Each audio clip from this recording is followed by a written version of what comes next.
ICSI CS Professional December 23 exam is around the corner, and at this point, it is very important to understand what to do and what not to do when it comes to answer writing.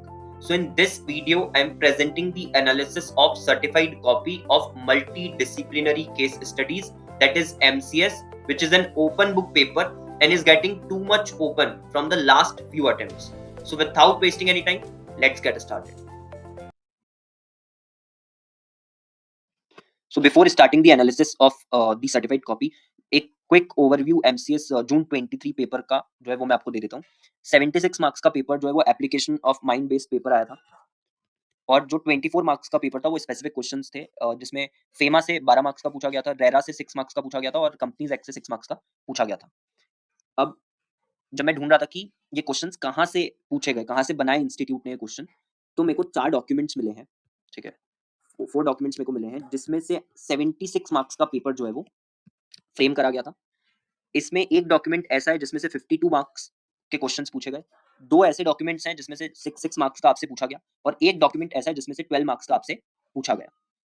In 4 documents को हम discuss करेंगे, जब हम questions जो है उनके साथ go through कर रहे होंगे, तो will discuss these 4 documents. Next, इस वीडियो में हम क्या-क्या चीज़ें डिस्कस करने वाले हैं, तो सबसे पहले हम ये डिस्कस करेंगे कि जनरल पॉइंट्स आंसर राइटिंग को लेकर के क्या चीज़ आपको करनी है, क्या चीज़ आपको नहीं करनी, ठीक है? इसमें 10 पॉइंट्स हैं जो मेरे को आपके साथ शेयर करने हैं इस कॉपी के बेसिस पर ही, ठीक है? एमसीएस की कॉपी के बेसिस पर। देन उसके बाद में कैसे आप टैकल कर सकते हो 40 मार्क्स का क्वेश्चन, ठीक है? इस पे हम थोड़ा-सा टाइम जो है वो लगाएँगे इस डिस्कशन पे, 40 मार्क्स वाला जो है। देन प्रेजेंटेशन फ्रेमवर्क आपका क्या हो सकता है, स्पेशली जब क्वेश्चन जो है वो केस लॉ से ही रिलेटेड आ रहा है, यानी मॉड्यूल से ही आ रहा है या सप्लीमेंट से आ रहा है, बट केस लॉ बेस्ड आ रहा है, जहाँ पे आपको केस लॉ कोट करना होता है, तो उससे रिलेटेड आपका प्रेजेंटेशन फ्रेमवर्क क्या हो सकता है, वो हम डिस्कस करेंगे।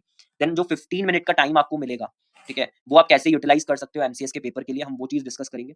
देन कैसे आप वो 4 डॉक्यूमेंट्स जो है वो how how you can get those 4 documents, वो मैं आपको बताऊंगा कि आपको उसके लिए क्या करना है वो 4 डॉक्यूमेंट्स लेने के लिए, एंड कैसे आप रीड कर सकते हो वो 4 डॉक्यूमेंट्स को कम टाइम में, येट इफेक्टिवली, क्योंकि अभी टाइम कम बचा है, तो कैसे आप उसको रीड कर सकते हो फटाफट फटाफट, जिससे आपका काम भी हो जाए और टाइम भी कम लगे। हम ये भी लास्ट में डिस्कस करेंगे, तो ये सारी चीजें हमको डिस्कस करनी है। सबसे पहले हम आ जाते हैं वो जो 10 पॉइंट्स की मैं बात कर रहा हूँ, ठीक है, उसके ऊपर। ठीक है, तो उसमें जो सबसे पहला पॉइंट है, सबसे पहला पॉइंट ये है कि आपको लॉन्ग पैरास जो है वो नहीं लिखने, अवॉइड राइटिंग लॉन्ग पैरास। आपको लॉन्ग पैरास क्यों नहीं लिखने, बिकॉज इससे रीडेबिलिटी जो है वो बहुत ज्यादा अफेक्ट होती है। ठीक है, यहाँ पर आप देखोगे काफी बड़े बड़े पैराज लिखे गए हैं, ठीक है, इसके अंदर, तो ये चीज आपको अवॉइड करनी है। इसका एक एग्जांपल भी मैं आपको शो कर देता हूँ। ये एक आंसर है, ठीक है, ये एक आंसर है, ठीक है। इसमें आप देखोगे कि प्रॉपर्ली जो ये आंसर है, इसमें पैराज डिवाइडेड है और मैक्सिमम 3 to 4 लाइन्स लिखी गई है, ठीक है। पहला 2 लाइन का है, देन उसके बाद में 3 लाइन का, तो इस तरीके से आप देखोगे प्रॉपर डिवाइडेड है, तो रीडेबिलिटी थोड़ी सी सही है, राइट, रीडेबल है, सारे पॉइंट्स जो है वो आप पढ़ सकते हो आसानी से। लेकिन अगर मैं इसी आंसर को बड़े बड़े पैरा के फॉर्म में लिखूं, तो वो कैसा दिखाई देगा, वो इस तरीके का दिखाई देगा। सेम ही आंसर है, बट इसको लॉन्ग लॉन्ग पैराज में लिखा गया है, राइट। सो अभी क्या हो रहा है कि इसमें रीडेबिलिटी कम हो जाएगी। हो सकता है कोई पॉइंट जो आप बीच में लिखो वो मिस हो जाए, इन पैराग्राफ्स के बीच में अगर आप कोई पॉइंट लिखते हो, राइट, तो हो सकता है कि वो मिस हो जाए। तो इसीलिए आपको जो है डिवाइड करना है प्रॉपर पैराज में, लॉन्ग पैराज जो है वो अवॉइड करने हैं। पहली चीज तो ये है। दूसरी चीज ये है कि आपको प्रॉपर स्पेस देनी है पॉइंट्स के बीच में, ठीक है। तो प्रॉपर स्पेस का मतलब है, जैसे आपने ये आंसर आप देख रहे हो लिखा है इन्होंने, तो इसमें इन्होंने बताया है कि क्या क्या मेजर्स लिए जा सकते हैं डेंजर्स को प्रिवेंट करने के लिए, ठीक है। उसके बाद इन्होंने ये लाइन लिखी और उसके बाद उन्होंने पॉइंट्स लिखना स्टार्ट कर दिया।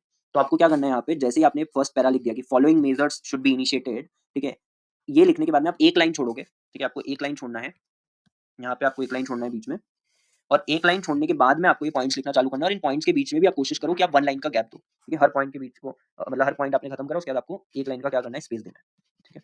तो यहाँ पर 1 लाइन का स्पेस जो है वो आ जाएगा, ठीक है। ये आपको ध्यान रखना है। सेकंड, थर्ड जो आपको ध्यान में रखना है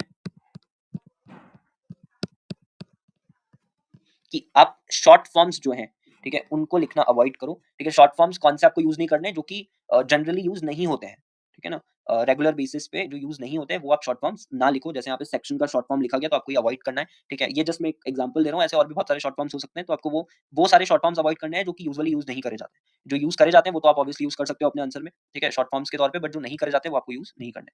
आप यहाँ पे भी देखोगे वापस से जो मैं ऊपर बोला था, जैसे ये facts of the given case वाली चीज लिखी गई है ना, एंड लीगल इशू इन्वॉल्व, तो इसमें जब आपने ये चीज लिख दी है, हेडिंग आपने डाल दी है, उसके बाद में आपको एक लाइन का स्पेस देना है, ठीक है। यहाँ पर आप एक लाइन का स्पेस दोगे, एंड फिर उसके बाद जो भी चीज आपको लिखना है वो स्टार्ट करोगे, ठीक है। प्रेजेंटेशन वाइज थोड़ा सा अच्छा हो जाता है, रीडेबिलिटी वाइज थोड़ा सा अच्छा हो जाता है। एक फोर्थ वाला जो पॉइंट है वो है, जब आप कंक्लूजन भी लिख रहे हो, तो आप इस तरीके से लिखना अवॉइड करो कि आपने कंक्लूजन हेडिंग डाली और आगे से ही आपने लिखना स्टार्ट कर दिया, ठीक है। आप इस तरीके से लिखो, कंक्लूजन आपने हेडिंग डाली, देन उसके बाद में जो भी आपको अंडरलाइन करना है तो आपने अंडरलाइन करा, सेमीकोलन लगाना सेमीकोलन लगाया, देन उसका एक लाइन का आप स्पेस दे रहे हो और फिर उसके बाद आप ये स्टार्ट कर रहे हो लिखना। ठीक है, तो ये चीज़ आपको ध्यान में रखना है। इससे मार्क्स पे तो ज़्यादा कोई असर नहीं पड़ता है, ठीक है, बट रीडेबिलिटी पे क्योंकि असर पड़ता है, तो इनडायरेक्टली मार्क्स पे भी क्या हो सकता है, असर पड़ेगा, ठीक है, तो उस तरीके से आप ये ध्यान में रखोगे। उसके बाद जो फिफ्थ वाली चीज़ आपको ध्यान में रखना है, फिफ्थ वाली चीज़ आपको जो ध्यान में रखना है वो है कि इस तरीके से आप ना लिखो, ठीक है। जब भी पॉइंट्स आपको लिखने हैं, जैसे आप देखोगे 1 2 3 ये 3 पॉइंट्स यहाँ पे लिखे गए हैं, advantages of customer advances are. तो इस तरीके से नहीं लिखना कि कॉन्टिन्यूअसली फर्स्ट लिख दिया, फिर उसके आगे सेकंड लिख दिया, फिर उसके आगे थर्ड लिख दिया। आप इसको प्रॉपर्ली डिवाइड करके लिखोगे, right. So first point, then उसके बाद में एक लाइन छोड़ी आपने, सेकंड पॉइंट, देन उसके बाद थर्ड पॉइंट। तो इस तरीके से आपको लिखना है। सिक्स्थ आपको ध्यान रखना है कि लीगल इशू आपको लिखने की जरूरत नहीं है, ठीक है। चाहे आपको केस लॉ वाला ही क्वेश्चन क्यों नहीं आ रहा हो, आपको लीगल इशू लिखने की जरूरत नहीं है, बिकॉज इसको लिखने से ना कोई आपको मार्क्स मिलते हैं, ना इसको हटाने से आपके मार्क्स डिडक्ट होंगे। तो जब इसका कोई रेलेवेंस ही नहीं है, ना इससे कुछ फायदा हो रहा है, ना नुकसान हो रहा है, तो आप इसको अवॉइड करो, बिकॉज आप अपना टाइम सेव कर पाओगे, ठीक है। तो ये एक चीज आपको ध्यान रखनी है। सिक्स सेवंथ आपको ध्यान रखना है कि जब आप फैक्ट्स लिख रहे हो तो सिर्फ रेलेवेंट फैक्ट्स लिखने हैं। रेलेवेंट फैक्ट्स का मतलब होता है वो फैक्ट्स जिसके कारण प्रोविजन क्या हो रहा है, अट्रैक्ट हो रहा है। ये इससे पहले वाले एनालिसिस में भी मैंने डिस्कस करा था, तो वो भी आप एक बार देख सकते हो, जिससे आपको आइडिया मिल जाएगा। सेवंथ आप ध्यान रखिए, फैक्ट्स में सिर्फ रेलेवेंट फैक्ट्स आपको लिखने हैं। एट आपको ध्यान में रखना है कि जो आपका कंटेंट का प्लेसमेंट है, ठीक है ना, वो प्रॉपर होना चाहिए। जैसे अगर साइड में जो यहाँ पर आंसर लिखा गया है, ठीक है, ये वाला फोर्थ का ए, इसके अंदर रिवर्स रेपो रेट के बारे में बात करनी थी, वेरिएबल रिवर्स रेपो रेट के बारे में बात करनी थी, तो आप देखोगे कि जो रिवर्स रेपो रेट की डेफिनेशन है वो बहुत लास्ट में जाकर के दी गई है, राइट। तो ये आपको ध्यान रखना है कि यार जो पूछा गया है, जिसके बारे में आपको बात करनी है, वो ऊपर आए। ऐसा नहीं होना चाहिए वो सबसे लास्ट में है, बाकी जो आपने डिस्कशन कर रखा है वो पहले आपने कर दिया, क्योंकि ये सारा डिस्कशन क्या है, थोड़ा सा अपने आप में इरेलीवेंट है, राइट। जो भी ये डिस्कशन है ये इतना काम का नहीं है। मेन तो वही पॉइंट है जो आपसे पूछा गया है, वो आपको पहले लिखना है। तो आप इंट्रो शॉर्ट रखो, सब्सटेंशियल आपका आंसर जो इसमें वो चीज़ होनी चाहिए जो पूछी गई है, और वो जितनी जल्दी आप इंट्रोड्यूस कर सको आंसर में उतना अच्छा होता है, राइट। जो आपसे पूछा गया है वो जितनी जल्दी आप इंट्रोड्यूस करोगे आंसर में, उतना ही आपको बेनिफिट मिलेगा। तो ये आपको ध्यान रखना है, प्लेसमेंट, ठीक है, 8 पॉइंट। 9th आपको ध्यान रखना है कि कंक्लूजन जो है वो यहाँ पे मिसिंग है। आप देखोगे बस उसको यहाँ पे एंड कर दिया गया आंसर को, राइट। उसके बाद कुछ नहीं लिखा गया। तो प्रॉपर क्लोजर जो है वो आपको देना है हर एक आंसर को, ठीक है। हर एक आंसर को आप प्रॉपर्ली क्लोज करोगे, दिस विल हेल्प यू कि जो आपके आंसर का फ्लो है वो सही रहे, राइट। तो प्रॉपर क्लोजर आपको इंश्योर करना है। देन लास्ट 10th आपको ध्यान में रखना है कि स्पेलिंग्स या सेंटेंस फ्रेमिंग जो है वो आप सही से लिख रहे हो, स्पेलिंग्स वगैरह तो करेक्ट लिख रहे हो, सेंटेंस फ्रेमिंग है तो करेक्ट कर रहे हो, प्रॉपर सेंटेंस फ्रेमिंग कर रहे हो। जैसे यहाँ पर अगर आप देखते हो तो वो लिखना चाह रहे थे कि शी शुड ग्रीट स्टाफ, ठीक है, लेकिन उन्होंने लिख दिया ग्रेट स्टाफ। तो हो जाता है लिखने में, ठीक है, लेकिन आपको इंश्योर करना है कि ज्यादा ना हो कॉपी के अंदर, बिकॉज ज्यादा होगा तो it will affect the meaning of the जो भी मतलब आप इंटेंडेड मीनिंग जो आप कम्युनिकेट करना चाहते हो वो इससे कहीं ना कहीं क्या होगा, अफेक्ट होगा। तो ये चीज आपको ध्यान में रखना है कि ये 10 जनरल पॉइंट्स है जो आप ध्यान में रखोगे। अब आ जाते हैं हम जो 40 मार्क्स वाला क्वेश्चन है कि उसको किस तरीके से टैकल करना है, उसको किस तरीके से आंसर करना है। तो जो जून 23 के पेपर में 40 मार्क्स का क्वेश्चन आया वो ये था, और इस क्वेश्चन को मैं पूरा नहीं पढ़ने वाला हूँ। मैं सिर्फ स्टार्टिंग की 3 लाइनें पढ़ूंगा, ठीक है। और वो 3 लाइनें भी इसलिए पढ़ना है मेरे को क्योंकि I want to compare it with the document जिसमें से क्वेश्चन बनाया गया है। तो इसमें लिखा है कि Premium Resorts Limited maintains a 5-star deluxe facility under the brand name Diamond Palms with 150 rooms of various categories ranging from standard to presidential suites, spanning 15 acres of land and surrounded by lush vegetation on all sides। ठीक है, ये जो इन्होंने question बनाया ये इस document में से बनाया गया है, जिसमें केस स्टडी 17 जो है, अगर आप इसको पढ़ोगे तो इसमें भी यही लिखा है, बस नाम चेंज कर दिया उन्होंने। इसमें लिखा है world resorts limited operates 5 deluxe property under brand name Golden Palms with 150 rooms of different categories ranging from standard to presidential suites spread over 15 acres of land and surrounded by complete greenery all around। ठीक है, तो like जो data points हैं, 5 deluxe property, 150 rooms, standard to presidential suites, 15 acres of land, ठीक है ना, ये सब सेम है। इवन जो आप नीचे देखते हो ये 24 आवर कॉफी शॉप, ठीक है, ये सब सेम है। आप देखो 5 star deluxe facility, then 150 rooms, standard to presidential suites, 15 acres of land, 24 hour coffee shop, ठीक है, और ये पूरा सेम ही है, ठीक है। बस कुछ कुछ डेटा पॉइंट्स को चेंज करा गया। तो इसके अंदर जो ये पूरा केस दिया हुआ है, जो भी वहाँ पे लिखा हुआ है वही सारी चीज़ें इसके अंदर भी। एलपीजी वगैरह का भी, जैसे यहाँ पे एलपीजी वाला लिखा है, ठीक है, एलपीजी वाला यहाँ पे आप देखोगे, just to like tell you कि हाँ सेम ही है। नीचे जब आप आते हो towards the end of it, यहाँ देखोगे एलपीजी वाला पॉइंट लिखा हुआ है, राइट। सो पूरी केस स्टडी सेम है, थोड़े थोड़े डेटा पॉइंट्स चेंज करेगा। क्वेश्चन पे भी अगर आप आओगे तो क्वेश्चन को भी थोड़ा सा चेंज करा गया, बस क्वेश्चन भी पूरे सेम ही है, ठीक है। जैसे पहला क्वेश्चन अगर आप देखते हो इस केस स्टडी का, तो वो ये था कि various risk that the resort is expose to and consequences thereof, और उसके क्या कॉन्सिक्वेंस है, क्या क्या रिस्क है और उसके क्या कॉन्सिक्वेंस है। यहाँ पर जो आपसे उन्होंने पूछा various risk to which the resort is subject and their repercussions, तो बस थोड़ा सा वर्ड चेंज कर दिया, ठीक है। सेकंड उन्होंने आपसे बोला evaluate the identified risk and their ability to cause harm to the firm. यहाँ पर अगर आप देखो ये लिखा है रेट करना था above identified risk and potential in risk to cause damage to the business, right. So rate यहाँ पर भी अगर आप देखोगे इनका जब आंसर आप देखोगे गाइडलाइन आंसर बी वाले का, तो इसमें इन्होंने रेटिंग दी हुई है 4, 3, 5, वो सब इन्होंने करा हुआ है, बट इन्होंने क्वेश्चन बस थोड़ा सा चेंज कर दिया, इवैल्यूएट करो आइडेंटिफाइड रिस्क को। थर्ड अगर आप देखते हो इसमें पूछा गया risk mitigation strategy with accompanying check points.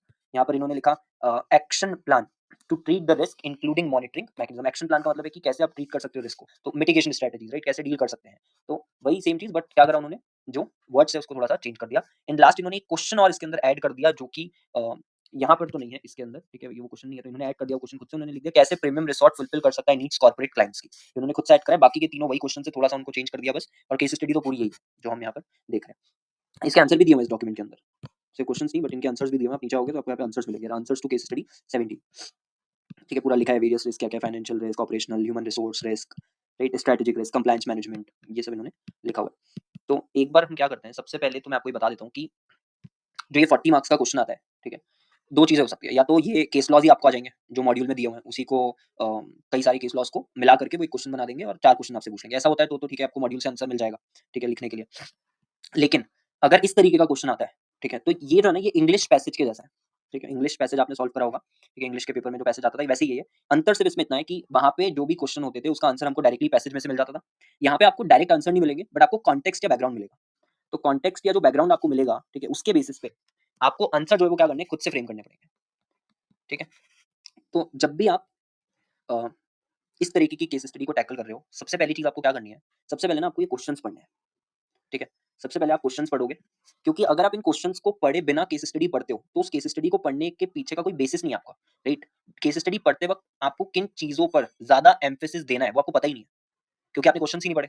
तो किन चीजों को आपको पकड़ना है वो आपको पता ही नहीं होगा, राइट। जब आप केस स्टडी पढ़ते हो तो आपको पहले क्वेश्चंस पढ़ने हैं, उसके बाद में केस स्टडी पढ़ना स्टार्ट करना है, ठीक है। और एक बार लाइक अगर इसको और डिस्कस करें तो जैसे फॉर एग्जांपल पहला क्वेश्चन है, पहला क्वेश्चन ये कि वेरियस रिस्क क्या फेस हो रही है रिसोर्ट को और उसके क्या रेपरकशंस हो सकते हैं, राइट।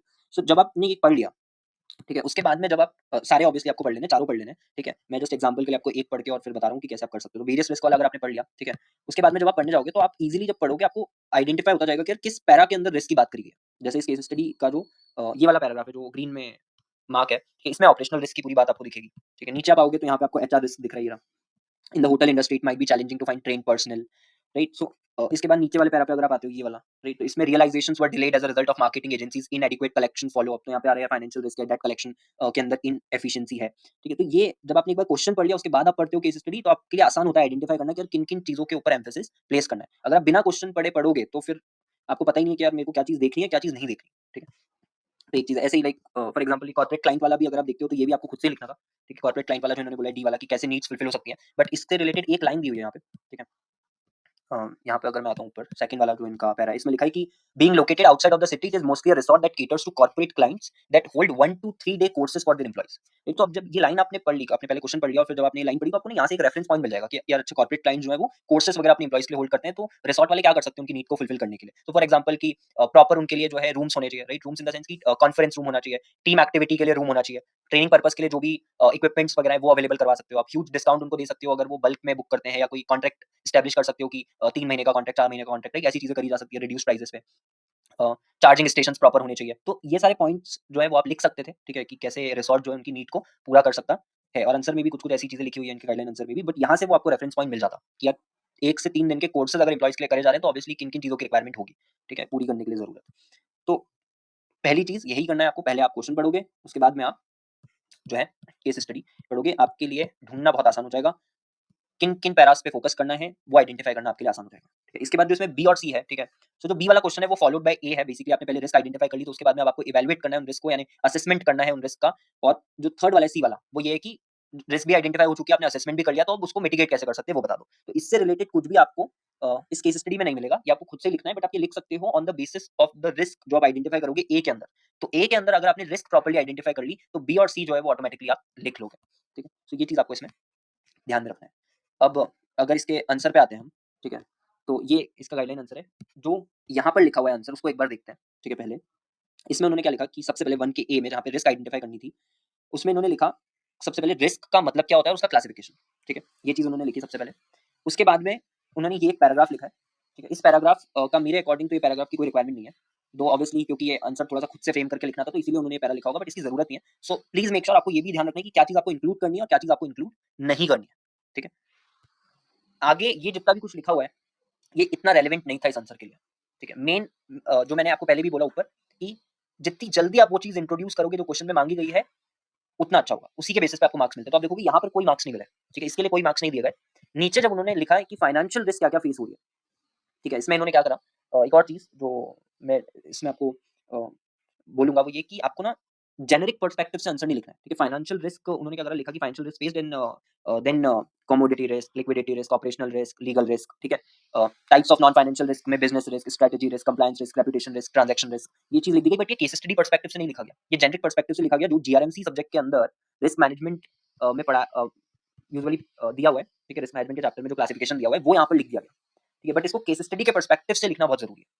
ये और केस स्टडी के पर्सपेक्टिव से लिखने के लिए आपको केस स्टडी को पहले क्या करना पड़ेगा, प्रॉपर्ली कंप्रहेंड करना पड़ेगा और प्रॉपर कंप्रहेंशन के लिए उस केस स्टडी को आपको प्रॉपर्ली रीड करना पड़ेगा। तो जो केस स्टडी है 40 मार्क्स की उसको सॉल्व करने की फर्स्ट रिक्वायरमेंट है कंप्रहेंशन, बट कंप्रहेंशन के लिए क्या करना ज़रूरी है, उस केस स्टडी को प्रॉपर्ली रीड करना ज़रूरी है और सेकंड रिक्वायरमेंट जो है वो ये है कि आपको केस स्टडी के पर्सपेक्टिव से सोचना है, जेनेरिक पर्सपेक्टिव से आप नहीं सोच सकते। अगर आप जेनेरिक जेनेरिक पर्सपेक्टिव से सोचोगे तो आप क्या कर रहे हो कि जो आपने पढ़ा है वही का वही लिख दोगे। जैसे उन्होंने रिस्क के बारे में पढ़ा था, क्या रिस्क क्या होती है, ठीक है? उसका क्लासिफिकेशन क्या है, फाइनेंशियल रिस्क कितनी होती है, नॉन फाइनेंशियल कितनी होती है, तो उन्होंने वो लिखा, बट उसको केस स्टडी से उन्होंने रिलेट नहीं करा। राइट? सो आपको वो चीज़ करनी है। लेकिन दूसरी चीज़ इसके अंदर ये सारे पॉइंट्स सही हैं, पॉइंट्स गलत नहीं है कि लिक्विडिटी रिस्क क्या फेस हो रही है, उस रिसॉर्ट को द आंसर इज़ येस, ठीक है? ऑपरेशनल रिस्क भी फेस हो रही है, मैंने आपको एक पूरा बताया उसका पैराग्राफ। नॉन फाइनेंशियल रिस्क में बिज़नेस रिस्क फेस हो रही है, स्ट्रैटेजी रिस्क फेस हो रही है, कंप्लायंस रिस्क भी है, रेपुटेशन रिस्क भी है, ठीक है? ये पॉइंट सही है। रिपरकशंस जो उन्होंने लिखे वो भी सही लिखे हैं, ठीक है? कि हाई लॉसेस हो सकते हैं due to failure in operations, loss of goodwill, loss of credibility, exposure to suits of consumer grievances under deficiency of service, may lead to insolvency because financial अगर आपको रिस्क फेस हो रही है तो obviously cash flow वगैरह proper अगर आपका नहीं है तो इंसॉल्वेंसी की भी रिस्क आपको फेस करनी पड़ सकती है, ठीक है? तो ये इन्होंने लिखा सब कुछ सही है। बट जिस तरीके से लिखा गया इसमें एक पर्सपेक्टिव जो केस स्टडी का है वो मिसिंग है। रिसॉर्ट के एंगल से जो लिखना था कि ऐसा कर रहा है रिसॉर्ट इसलिए उसको ये वाली रिस्क फेस हो रही है और उसका रिपरकशन ये होगा, राइट? तो उस तरीके से बस इसको लिखना था। हालाँकि इसके अंदर उनको 5 मार्क्स जो है वो मिले, ठीक है? तो आप देखोगे कि मार्क्स जो है वो किस लिए मिले? फाइनेंशियल रिस्क जो उन्होंने लिखी उसका मार्क्स मिला 1 मार्क्स, नॉन फाइनेंशियल जो लिखी उसका 1 मार्क्स मिला और जो रिपरकशंस लिखे उसके 2 मार्क्स मिले, ठीक है? ये मार्क्स इनको दिए गए हैं। तो इसके अंदर 5 नहीं सॉरी 4 मार्क्स जो है वो उनको मिले हैं इसके अंदर, ठीक है? 4 मार्क्स इसके अंदर दिए गए हैं। सो 4 मार्क्स जो है वो इसमें मिले हैं और जो बाइफरकेशन है वो है financial risk 1, non financial risk 1 and repercussions के 2 मार्क्स। ठीक है, अब इसको अगर आप यहाँ गाइडलाइन आंसर में देखते हो, तो इसमें आप देखोगे उन्होंने कैसे लिखा है रिसॉर्ट के पर्सपेक्टिव से लिखा है, ठीक है? Dangers to which Premium Resorts is vulnerable are as follows. सबसे पहले वही financial hazards, financial risk and जैसे-जैसे वो रिस्क लिखते गए साथ-साथ में उन्होंने उसके रिपरकशंस भी लिखे हैं, ठीक है? तो क्वेश्चन को भी ध्यान से समझना बहुत ज़रूरी है बिकॉज़ क्वेश्चन में क्या लिखा था various risk uh, to which resort is subject to and उन रिस्क के रिपरकशंस क्या हैं? यानी वो बोल रहे थे कि रिस्क आइडेंटिफाई करो और उसी रिस्क के साथ-साथ में क्या बताते जाओ, रिपरकशंस भी बताते जाओ। तो यहाँ पर अगर आप देखो अलग से बताए गए रिपरकशंस, ठीक है? लेकिन यहाँ गाइडलाइन आंसर में जब आओगे तो आपको दिखेगा कि रिस्क पहले बताई फाइनेंशियल हैज़ार्ड्स और उसका रिपरकशन बताया कि things will only get worse अगर रिस्क प्रॉपर्ली आइडेंटिफाई नहीं करी गई, एडिक्वेट रिसोर्सेज एलोकेट नहीं करी गई तो it is clear from the case study data that poor accounts receivable administration is limiting the company's ability to run smoothly. ये जो लाइन लिखी गई है ना ये किसके पर्सपेक्टिव से लिखी गई है? केस स्टडी के पर्सपेक्टिव से। एक तो मैं ये बोलना चाहता हूँ, मेरा मतलब ये है पर्सपेक्टिव से कि आपको केस स्टडी पर्सपेक्टिव से लिखना है मतलब जो भी पॉइंट आप लिख रहे हो उसमें केस स्टडी का डेटा इंक्लूड करके लिखो। कि यार ऐसा केस स्टडी में हो रहा है इसीलिए ये वाली चीज़ आएगी। केस स्टडी में ऐसा हो रहा है इसलिए ये वाली चीज़ आएगी। एक जेनेरिक आंसर मत लिखो कि यार रिस्क ये होती है, फिर उसके बाद में उसका क्लासिफिकेशन ये होता है, फिर फाइनेंशियल रिस्क ये है, नॉन फाइनेंशियल ये है, ठीक है? उस तरीके से नहीं, वो बहुत जेनेरिक हो जाएगा। ठीक है? केस स्टडी का पर्सपेक्टिव वहाँ पे नहीं इंक्लूड होगा। सेम सारे पॉइंट्स में यही करा गया है। सेकंड आप देखोगे ऑपरेशनल रिस्क की बात करी गई है। Daily operations involve a certain amount of risk जो हमने ऊपर पैरा पढ़ा, ठीक है? उसका आपको रिपरकशन भी बताया गया will adversely affect your operations, operations affect होंगे ऑब्वियसली ऑपरेशनल रिस्क के कारण।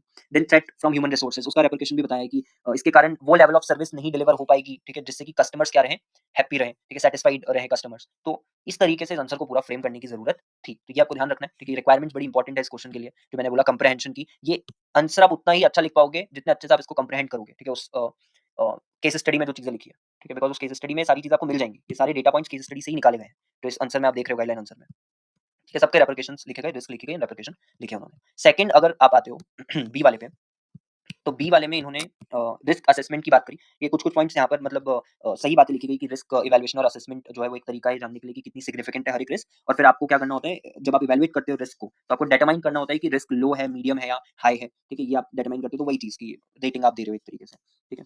उसके बेसिस पे आपके रिस्क मैनेजमेंट प्रोसीजर्स डिसाइड होते हैं एंड इसमें क्या करना होता है आपको असेस करना होता है रिस्क को, ठीक है? असेस करने के लिए आप इनिशियल स्क्रीनिंग करते हो और एक वैल्यू असाइन करते हो और फिर प्रायोरिटाइज़ करना होता है रिस्क को, रैंकिंग करनी होती है रिस्क की, ठीक है? तो जो पॉइंट्स है वो तो सही लिखे गए बट ये again what I am saying is कि ये पॉइंट बहुत जेनेरिक हो गया वापस से, ठीक है? केस स्टडी का एंगल नहीं है इसके अंदर। अगर आप यहाँ पे आओगे तो यहाँ पर आप देखोगे इन्होंने क्या लिखा कि probability of severe monetary loss 4 extremely likely and highly risky operations for. तो इन्होंने यहाँ पर क्या करा है, इसको पूरा रेटिंग दी हुई है कि किसका कितना रिस्क है, प्रायोरिटाइजेशन। ठीक है, प्रायोरिटी ऑर्डर भी इन्होंने सेट कर दिया कि मॉनेटरी लॉस का 4 है, देन ये तो सेम उस पे आ जाएंगे। ठीक है, 4 4 है तो then 3, then extremely likely strategic risk level 4। ठीक है, तो इस तरीके से जो है वो लिख करके आना था केस स्टडी का पर्सपेक्टिव अगेन, कि यार केस स्टडी में क्या हो रहा है आगे। देन रिजल्ट्स ऑफ डेंजर क्या क्या होंगे वो इसमें लिखना था, जो उसमें लिखा है ना आगे क्वेश्चन में जो उन्होंने पूछा है कि their ability to cause harm to the firm, right. तो वो इन्होंने बता दिया यहाँ पे रिजल्ट्स ऑफ डेंजर क्या क्या हो सकते हैं। ठीक है, ये चीज इसमें आनी चाहिए थी। यहाँ पर जो इन्होंने लिखा इसके बेसिस पे इनको 3 मार्क्स इसके अंदर मिले हैं। यस, 3 मार्क्स इसके अंदर मिले हैं।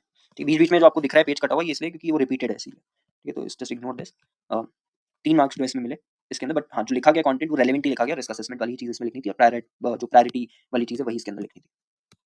देन सी वाले पे अगर मैं आता हूँ, सी वाले में भी आप देखोगे कि काफी जेनेरिक पर्सपेक्टिव से आंसर लिखा गया।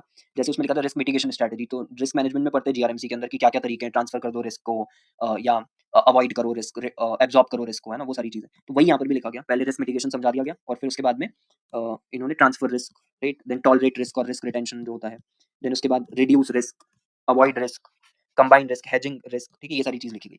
तो अब अगर मैं आपको यहाँ पर दिखाऊं थर्ड वाला, आप देखोगे risk mitigation strategy with accompanying check points, ये पूरा जो लिखा गया ना रिसॉर्ट के पॉइंट ऑफ व्यू से लिखा गया। आप देखोगे इंट्रोड्यूस भी वैसे ही कर रहे हैं, resort has many problems including inefficient control system, poorly implemented contract that allows the service provider to disregard the agreement without any consequences, a weak marketing structure, lack of internal control and auditing. तो ये आपको ना उस perspective को include करना बहुत जरूरी है। और ये एक्शंस भी आप देखोगे जो रिकमेंडेड एक्शंस है रिस्क मिटिगेशन के लिए, वो सब रिसॉर्ट के ही पर्सपेक्टिव से लिखे गए हैं। जितने भी पॉइंट्स इन्होंने दिए, बहुत सारे पॉइंट्स दिए इन्होंने, तो 17 पॉइंट्स इसके अंदर इन्होंने लिखे हैं। बट जो भी पॉइंट्स आप लिख रहे हो, आप देखो कि यहाँ कहीं नहीं लिखा कि रिस्क को ट्रांसफर कर दो, अवॉइड कर दो, रिड्यूस कर दो, वो सारी चीज नहीं लिखी, बिकॉज वो बहुत जेनरिक है। ठीक है, अगर आपको लिखना भी है कि रिस्क ट्रांसफर कर दी जाए, तो आप उसको रिसॉर्ट के पर्सपेक्टिव से एक्सप्लेन करो। आप ये मत एक्सप्लेन करो कि रिस्क ट्रांसफर का मतलब क्या होता है। ठीक है, जैसे मैं आपको अगर एग्जांपल दूं यहाँ पे, तो यहाँ पे आप देखोगे कि यहाँ लिखा गया normally in different agencies work together and these agencies take care to transfer risk in their areas to another agency which is better equipped to take care of risk consideration, example insurance। ये जो है ना, ये बात गलत नहीं है। ठीक है, इसमें कुछ भी गलत नहीं है, पॉइंट बस ये पर्सपेक्टिव। ठीक है, क्या ये रिसॉर्ट के पर्सपेक्टिव से लिखा गया, क्या इसमें रिसॉर्ट से रिलेटेड चीजें लिखी जा सकती थी कि रिसॉर्ट क्या कर सकता है, किन चीजों को वो ट्रांसफर कर सकता है, क्या वो आप इसके अंदर लिख सकते थे कि रिसॉर्ट की ये प्रॉब्लम है, उसको वो किसको ट्रांसफर कर सकता है, कैसे ट्रांसफर कर सकता है। कोई चीज अगर आप बोल रहे हो जैसे टॉलरेट को आपने लिखा कि टॉलरेट रिस्क या रिटेंशन, क्या आप इसमें बता सकते थे कि ऐसी कौन सी रिस्क है जिसको रिसॉर्ट जो है वो टॉलरेट कर सकता है या रिटेन करके रख सकता है। वो एंगल इसके अंदर आना था आंसर के अंदर। तो ये आपको ध्यान रखना है जब आप वो 40 मार्क्स क्वेश्चन अटेम्प्ट कर रहे हो। ठीक है, सेम सभी के अंदर रिड्यूस रिस्क में भी अगर आप लिखोगे तो यही चीज आपको लिखनी है। यहाँ पर भी जनरल लिखा है कि the purpose of treatment is not necessary to obliviate risk. मेरे हिसाब से ये ऑब्लिविएट लिखना चाह रहे थे, तो इस तरीके से भी आप थोड़ा ध्यान रखो कि लेजिबल लिखो। ठीक है, but more likely to contain the risk to an acceptable level, example by outsourcing. But resort का एंगल इसमें नहीं दिया गया। तो रिसॉर्ट वाला एंगल यानी कहने का मतलब है जिस पार्टी की बात हो रही है केस स्टडी में, जिसके पॉइंट ऑफ व्यू की बात हो रही है केस स्टडी में, वो आपको जो है इंक्लूड करना है और अपना आंसर फ्रेम करना है। ठीक है, मिक्स ऑफ बोथ होना चाहिए। ना तो ऐसा हो सकता है कि जो आपने पढ़ा है वही का वही आपने उठा के यहाँ पे लिख दिया, नहीं ऐसा हो सकता है कि आप जो आपने पढ़ा है उसका यूज ही ना करो। ऑब्वियसली जो आपने पढ़ा है उसका यूज करना है, बट सिर्फ जो आपने पढ़ा है वही का वही अगर आप लिख दोगे तो वो काफी जेनरिक हो जाएगा, तो वहाँ पे मार्क्स आपके कट हो जाएंगे, केस स्टडी का पर्सपेक्टिव नहीं आएगा। ठीक है, तो ये आपको ध्यान रखना है। और उसके बाद में नीचे यहाँ तो इन्होंने ये थोड़ी सी गलती करी है। ठीक है, इन्होंने क्या करा कि गलती तो नहीं है, मतलब इन्होंने ये करा कि बस वो जो केस स्टडी में ही पैरा दिया हुआ है उस पूरे पैरा को उन्होंने कॉपी पेस्ट करके यहाँ पे लिख दिया, तो ये बाय मिस्टेक हुआ होगा। ठीक है, क्योंकि मेन उनका भी आंसर यहीं से स्टार्ट हुआ है, नीचे से, यहाँ से कॉर्पोरेट क्लाइंट्स वाला जो पॉइंट लिखा है ना, तो यहाँ से इन्होंने भी यही चीजें लिखी हुई है इसके अंदर। अगर आप देखोगे कि ग्लोबल डिस्ट्रीब्यूशन सिस्टम जो है उससे कनेक्ट करना चाहिए, जिससे आपको जो भी बुकिंग्स वगैरह है वो आसानी से मिल सके। देन अपना वाईफाई जो फैसिलिटी है, यानी वाईफाई का मतलब है जो भी एमिनिटीज वगैरह आप देते हो वो आप प्रमोट करो। ठीक है, रिव्यूज वगैरह यूज करो आप, आपके जो भी कॉर्पोरेट ट्रैवल गेस्ट होते हैं उनका मीटिंग रूम जो है वो होना चाहिए। ठीक है, प्राइवेट मीटिंग एरियाज होने चाहिए, इजी एक्सेस होना चाहिए टू लैपटॉप और फोन चार्जिंग पोर्ट्स। ठीक है, 24 आवर सर्विसेज आप रख सकते हो, because travelling like through out the day चलता रहता है ये चीज, तो कॉर्पोरेट ट्रैवलर्स कभी भी आ जा सकते हैं। ठीक है, तो 24 आवर सर्विसेज आप जो भी दोगे वो सब उनको अपील करेगी, राइट। देन उसके बाद गूगल एनालिटिक्स का आप यूज कर सकते हो, आइडेंटिफाई कर सकते हो सम ट्रेंड्स और डिटेल्स जो आपको अंडरस्टैंड करने में मदद करेगा बिजनेस और ट्रैवल गेस्ट को। तो ये सब चीजें इसमें इन्होंने इंक्लूड करी है। अगर आप यहाँ पर भी देखो जो वन का डी इन्होंने लिखा, इसमें भी काफी रेलेवेंट पॉइंट्स लिखे गए। इसमें पहले कॉर्पोरेट क्लाइंट्स जो है वो कौन होते हैं वो बताया गया इसके अंदर भी। ठीक है, जनरली एस्टैब्लिश कंपनीज होती हैं, बॉडी कॉर्पोरेट्स होते हैं, तो वो वाली चीज लिखी गई है इसके अंदर। देन उसके बाद इसमें लिखा है कंपनीज कंडक्ट करती हैं various training programmes to enforce company compliance culture and build awareness. Training courses are undertaken to spread awareness and increase efficiency among the employees of the organisation. मेरे को लगता है कि ये जो चीजें हैं आप इनको कट शॉर्ट कर सकते हो, बिकॉज ये इतनी ज्यादा इंपॉर्टेंट नहीं है आपके आंसर के लिए। आपके आंसर के लिए इंपॉर्टेंट क्या था कि कैसे रिसॉर्ट नीड पूरी करे कॉर्पोरेट क्लाइंट्स की, राइट। तो ये जो यहाँ नीचे लिखा है इन्होंने, यहाँ पे to fulfil the needs of corporate clients, resort क्या क्या चीजें कर सकता है। तो ये पॉइंट जैसे डिस्काउंट्स आप दे सकते हो, रिक्रिएशनल फैसिलिटीज आप ऑफर कर सकते हो, कॉम्प्लीमेंट्री सर्विसेज आप दे सकते हो, जो बार बार बुक करते हैं आपके यहाँ पे for the purpose of training या इवेंट, उनको आप कॉम्प्लीमेंट्री सर्विस दे सकते हो। आप हेल्प कर सकते हो फैसिलिटेट करने में ट्रांसपोर्टेशन सर्विस बाय बसेस और tour operators. Then membership programme should be offered, proper property and room management should be undertaken. तो ये सारे पॉइंट्स करेक्ट है, इसमें कोई दिक्कत नहीं है ये। बट अगर इन चीज़ों पे कम ध्यान दिया जाए जो यहाँ लिखी गई हैं, ठीक है? इन पे कम एम्फेसिस दिया जाए अगर, तो मुझे लगता है कि इसके अंदर और बेटर लिखा जा सकता है, ये वाले जो पॉइंट्स हैं। क्योंकि आपका टाइम बचेगा। जब आपका टाइम बचेगा तो आपके पास में ये जो मेन पोर्शन है, इसको लिखने के लिए टाइम होगा और आप अच्छे से सोच पाओगे कि क्या लिखना है। जब आप स्टार्टिंग में बहुत सारे पॉइंट्स लिख देते हो, तो लास्ट में जाकर के आपके पास टाइम नहीं होता, राइट? आपको डिसाइड करना है कि यार मेरे को एक क्वेश्चन पे कितना टाइम स्पेंड करना है, बिकॉज़ आपको बाकी क्वेश्चन्स भी करने हैं। तो आप ये ध्यान रखो कि जो आपका इंट्रोडक्टरी पोर्शन होता है या जो कॉन्टेक्स्ट या बैकग्राउंड आप सेट करने की कोशिश करते हो किसी भी क्वेश्चन के अंदर, वो छोटा होना चाहिए और जो पूछा गया है वो पोर्शन सब्सटेंशियल होना चाहिए। जो मैंने यहाँ पर भी लिखा हुआ है, फोर्थ रिक्वायरमेंट जो है 40 मार्क्स के क्वेश्चन को सॉल्व करने की वो ये है कि substantial portion of the answer should comprise of what is been asked. ठीक है? तो ये एक चीज़ है जो आप ध्यान में रखोगे 40 मार्क्स के क्वेश्चन के लिए। ठीक है? थर्ड रिक्वायरमेंट जो है वो ये थी कि आपको क्वेश्चन जो है वो सही सेंस में क्या करना है, अंडरस्टैंड करना है। ये मैंने इसलिए लिखा था क्योंकि एक तो पर्सपेक्टिव वाला पॉइंट भी और दूसरा कि कैसे आपको स्ट्रक्चर बनाना है उसका। जैसे पहले वाले में आप देखते हो रिस्क अलग लिखी गई, रेपरकशंस अलग लिखे गए, राइट? बट वो साथ में लिखना था। तो उसके लिए भी ज़रूरी है कि क्वेश्चन जो है उसको थोड़ा-सा सही तरीके से समझा जाए। तो अगर सम अप करूँ मैं सब सारी चीज़ों को, ठीक है? तो पहली रिक्वायरमेंट इस क्वेश्चन की है कंप्रिहेंशन, जिस जो प्रॉपर रीडिंग से हो जाएगा। सेकंड रिक्वायरमेंट केस स्टडी का पर्सपेक्टिव इंक्लूड करना हर एक पॉइंट में, ठीक है? चाहे कोई सा भी आप आंसर लिख रहे हो। देन थर्ड क्वेश्चन को जो है प्रॉपर्ली समझना एंड फोर्थ वन इज़ कि आपको सब्सटेंशियल पोर्शन आपके आंसर का वो होना चाहिए जो आपसे पूछा जा रहा है, ठीक है? ये 40 मार्क्स के लिए ध्यान में आपको रखना है। नेक्स्ट जो है मैं आपको बाकी के जो भी क्वेश्चंस हैं, फर्स्ट वाला तो हमने डिस्कस कर लिया, बाकी के जितने भी हैं वो भी मैं आपको एक बार फटाफट गो थ्रू करवा रहा हूँ कि उसमें क्या पूछा गया था और क्या लिखा गया, ठीक है? सो सबसे पहले आता है सेकंड का जो ए वाला है। सेकंड का ए वाला अगर आप यहाँ पे देखोगे तो ये जो क्वेश्चन है ये था कि आपको रिसेंटली प्रमोट करा गया to head of risk management of at a steel casting company, ठीक है? इसमें और भी बहुत सारी चीज़ें गई है लिखी गई है, पूरा मैं नहीं पढ़ रहा हूँ। इसमें जो लास्ट में पूछा गया था आपसे वो ये पूछा गया था कि कंपनी का मैनेजमेंट जो है वो रिक्वेस्ट कर रहा है आपसे कि आप एक रिपोर्ट दो outlining the most pressing dangers to the company, preventive measures इनको मिटिगेट करने के लिए and provide a list of at least 6 task for the role of risk management. Risk management के रोल के लिए 6 क्या टास्क है वो आपको बताने थे, ठीक है? तो इसके अंदर ये भी जो क्वेश्चन है, ठीक है? ये इसी डॉक्यूमेंट में से आया है, जिसमें से पहला वाला क्वेश्चन आया था। ये अगर आप देखोगे केस स्टडी 3, तो केस स्टडी 3 में यही लिखा है कि आपको अपॉइंट करा गया है recently as a chief risk officer of a company, ठीक है? Which is in castings business. Name of the company is ABC electro steel castings limited, ठीक है? वही सेम लाइन जो पहले वहाँ पर लिखी गई है कि name of the company is ABC steel castings limited, ठीक है? Is the companies name. ठीक है, बाकी भी जो आप देखोगे डेटा पॉइंट्स हैं, सब सेम है। जो इसके अंदर लिखा है इन्होंने, सारे पॉइंट सेम है। ये जैसे एक लाइन अगर मैं आपको दिखाऊँ तो you came to know that company is ISO certified, ठीक है? ये दिया हुआ है आपको यहाँ पे, है ना? तो यही यहाँ पर भी लिखा हुआ है, आप देखो यहाँ पे लिखा है, you discovered that company is ISO certified. Same ISO भी सेम है, ठीक है? तो कुछ-कुछ बस स्टार्टिंग की लाइन, लास्ट की लाइन चेंज कर दी, बाकी सब सेम है, ठीक है? बीच में आप ये देखोगे ए और बी पॉइंट्स जो दिए हुए हैं, meet the board's requirement for more comprehensive understanding of risk through backward integration company has grown into coal and iron mines, ठीक है? यहाँ पर भी ये चीज़ लिखी हुई है। हुँ।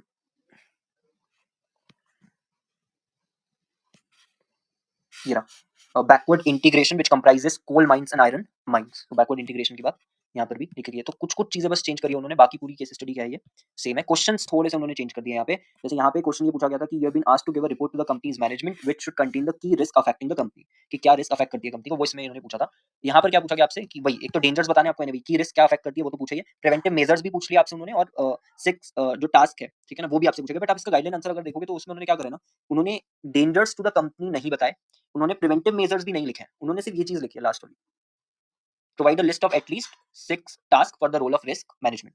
सिर्फ ये उन्होंने लिखा। बट मेरे हिसाब से इसमें इन्होंने ये तीनों ही चीज़ें पूछी थी, तो थोड़ा-सा वो क्वेश्चन जिस तरीके से उन्होंने पूछा उसमें थोड़ी-सी गलती है। ठीक है, उन्होंने यहाँ पर अगर आप देखो सेकंड के ए में लिखा है risk managers responsibilities are as follows, कि रिस्क मैनेजमेंट की ये रिस्पांसिबिलिटी है।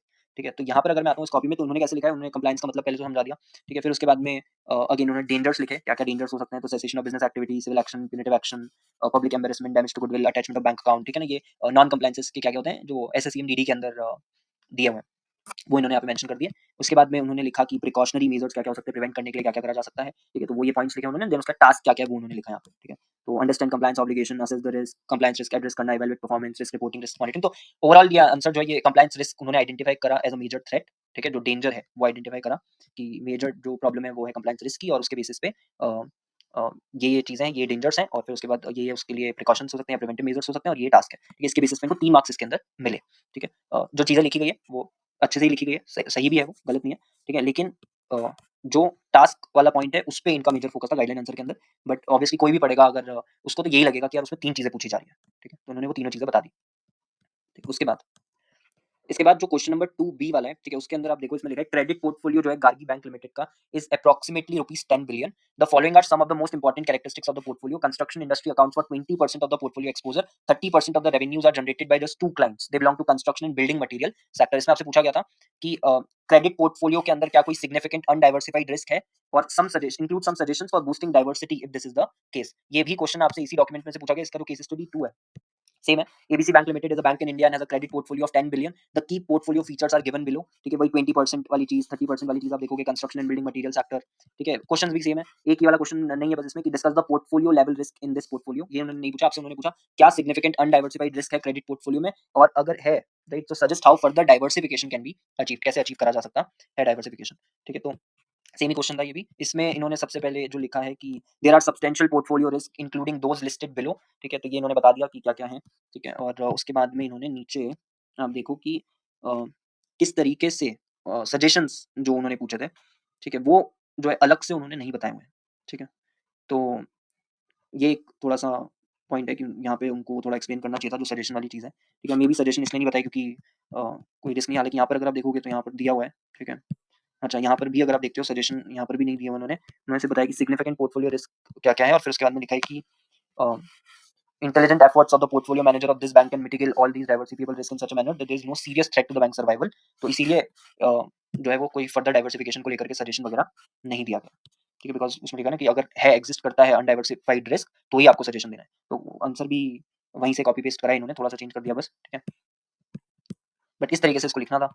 अब यहाँ पे अगर हम आते हैं तो क्रेडिट स्कोरिंग की बात इन्होंने करी सबसे पहले, क्रेडिट स्कोर क्या होता है, ठीक है? और फिर उसके बाद में types of risk on basis of impact on finance जो है उसकी बात करी गई, ठीक है? Financial risk and non financial risk, given case में companies exposed to various financial risk they are, और उसको लिस्ट डाउन कर दिया गया, ठीक है? अगेन जो भी अंडरस्टैंडिंग के बेसिस पे उनको समझ में आया वो उन्होंने इसके अंदर लिख दिया, ठीक है? And following are the suggestions to boost diversity by risk mitigation strategy, वही ट्रांसफर टॉलरेट वही चीज़ लिख दी गई। तो इन सब के बेसिस पे 1 मार्क जो है वो उसके अंदर इनको मिला, ठीक है? ऑब्वियसली जो आंसर है ये ऑन पॉइंट नहीं है, ठीक है? अगर थोड़ा-सा और उस केस स्टडी को अ, थोड़ा-सा और पढ़ते तो रेलेवेंट पॉइंट्स जो है वो निकल के आ सकते थे कि क्या-क्या चीज़ हो सकती है, बिकॉज़ वही है ना कि आपने बहुत ज़्यादा एक ही सेक्टर में क्या करके रखा है, कंसंट्रेशन करके रखा है, तो बट वैल्यू कितनी है उसकी 20% है, 30% है, वो सब जो हो रहा था, ठीक है, उसको थोड़ा-सा और एनालिसिस करते तो बेटर पॉइंट्स लिख पाते, बट ठीक है। उसके बाद जो थर्ड वाला है आपसे जो पूछा गया, थर्ड का जो ए वाला आपसे पूछा गया, वो थर्ड का जो ए वाला है वो आपका था एक स्पेसिफिक क्वेश्चन जो फेमा के रोल बैक प्रोविजंस को लेकर के आया था। तो ये तो आप नहीं लिख सकते थे, अगर आपको नहीं आता तो नहीं लिख सकते, बिकॉज़ में प्रोविजंस वगैरह वो सब लिखना थे तो ऑब्वियसली ठीक है, इसको लिखना थोड़ा-सा पॉसिबल नहीं था, ठीक है? ये स्पेसिफिक क्वेश्चन था, तो बट बी वाला जो था ये करा जा सकता था, बिकॉज़ ये आपका आया था सेक्शन 230 से ऑफ द कंपनीज़ एक्ट 2013, और सीआरआई के अंदर भी अ, पढ़ते हैं वो सेक्शन, तो पॉसिबल था ये वाला क्वेश्चन अटेम्प्ट करना, और इन्होंने भी अटेम्प्ट करा है इसके अंदर। सेकंड का बी जो है सॉरी थर्ड का जो बी है, थर्ड का जो बी है वो इसमें भी अटेम्प्ट करा गया है।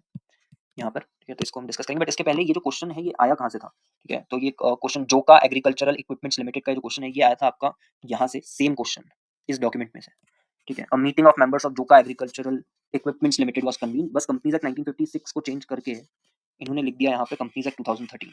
बाकी सब सेम है, फिगर्स सेम है, सारी चीज़ें सेम है, नाम भी सेम है, तो नाम भी चेंज नहीं करा उन्होंने, और वही का वही यहाँ पर उन्होंने दे दिया, ठीक है? इसके आंसर में यही लिखा हुआ है कि जो स्कीम है ये, ठीक है, कॉम्प्रोमाइज़ अरेंजमेंट की, ये अप्रूव नहीं हो पाएगी, बिकॉज़ जो रिक्वायरमेंट है अप्रूवल की वो पूरी नहीं हो पाती है, ठीक है? बट यहाँ इसमें जो इन्होंने आंसर लिखा है, इसमें जो कंक्लूजन लिखा है वो इन्होंने लिखा है कि अप्रूव हो जाएगी, तो कंक्लूजन तो गलत हो गया, ठीक है? यहाँ पे जो इन्होंने प्रोविज़न लिखा है उसमें आप देखोगे इन्होंने पहले लिखा अमलगमेशन के बारे में थोड़ा-सा, बट ये लिखने की ज़रूरत नहीं थी, सीधे आप 230 की बात कर सकते हो, ठीक है? 230 में इन्होंने लिखा अप्रूवल जो है वो किस तरीके से मिलता है, तो by members majority of them representing 3/4 in value, voting in person और बाय प्रॉक्सी, ठीक है? ये चीज़ उन्होंने लिखी, मेरे को लगता है इसका 1 मार्क्स उनको मिलना चाहिए था, ठीक है? जो नहीं मिला, बट मिलना चाहिए था क्योंकि यहाँ पर भी वही चीज़ लिखी हुई है। अगर गाइडलाइन आंसर में आते हो तो सेक्शन 230 यहाँ पर लिखा गया, और यहाँ पे ये लिखा है कि majority number representing 3/4 in value of the creditors और members of class of members, तो इसका 1 मार्क्स मिल सकता था, बट उन्होंने नहीं दिया, ठीक है? बाकी जो कैलकुलेशन शो करके इन्होंने दिखाई है कि मेजॉरिटी होनी चाहिए मेंबर्स के टर्म्स में भी और वैल्यू के टर्म्स में भी, तो यहाँ पर जो वैल्यू है उसके टर्म्स में मेजॉरिटी है, मेंबर्स के टर्म्स में मेजॉरिटी नहीं है, इसीलिए ये जो है वो अप्रूव नहीं करा जा रहा, ठीक है? यहाँ पर जो कैलकुलेशन शो करी गई, ठीक है? इस आंसर में, इसमें सिर्फ मेंबर्स की जो मेजॉरिटी वाली कैलकुलेशन है वो इसमें नहीं शो करी गई है। इसमें सिर्फ वैल्यू के टर्म्स में जो मेजॉरिटी चाहिए वो शो करा गया, ठीक है? 3/4 ऑफ 4 लाख जो 375 आता है, ठीक है? और इन्होंने 4 लाख का 3/4 निकाला, बट ये लेना किसका था? 490 का, ठीक है? क्वेश्चन के अंदर इन्होंने 1 मिनट कितना दिया हुआ है? यस, 5 लाख शेयर्स है, और 5 लाख शेयर्स में से जो 70 members holding 4 lakh shares in the aggregate voted for the scheme. 120 members holding 90,000 shares in aggregate voted against the scheme. तो वोट तो कितनों ने करा है? 4,90,000 ना, ठीक है, 4,90,000 जिनके पास शेयर्स हैं, तो वो पूरा लेना था आपको 490 और उसका 3/4 लेना था। इन्होंने यहाँ पे सिर्फ 4 लाख ही लिया, तो वो भी गलत हो गया, इसीलिए सारी चीजें क्या हो गई, गलत हो गई, तो इसमें 0 मार्क्स जो है वो दिया गया है, ठीक है। उसके बाद फिफ्थ आंसर इन्होंने लिखा, ठीक है। फिफ्थ के ऊपर अगर मैं आता हूँ, तो फिफ्थ वाले में ये वाला जो था, ये फेमा से रिलेटेड था, पैनल प्रोविजंस में स्पेसिफाई करना था। अगर नहीं आता है तो ऑब्वियसली नहीं लिख सकते इस आंसर को, बट ये जो बी वाला था ना, इसको लिखा जा सकता था, ठीक है। बी वाले में आपसे पूछा था पोटेंशियल एग्जिट रूट्स क्या हो सकते हैं प्राइवेट इक्विटी के लिए, तो ये थोड़ा सा प्राइवेट इक्विटी के बारे में, कॉर्पोरेट फंडिंग में भी पढ़ते हैं, और जनरली मतलब डिस्कस होता ही रहता है फंडिंग के बारे में, तो आजकल बहुत सारी चीजें डिस्कस होती रहती है, राइट, न्यूज में भी कॉन्स्टेंटली आता रहता है। तो जनरल पॉइंट से कि आप किसी और को अपना स्टेक जो है वो बेच सकते हो, लिक्विडेशन में आपको या तो मिल जाएगा, या आईपीओ होगा जब कंपनी का, तब आप एग्जिट ले सकते हो जैसे ही लिस्टिंग होगी उस टाइम पे।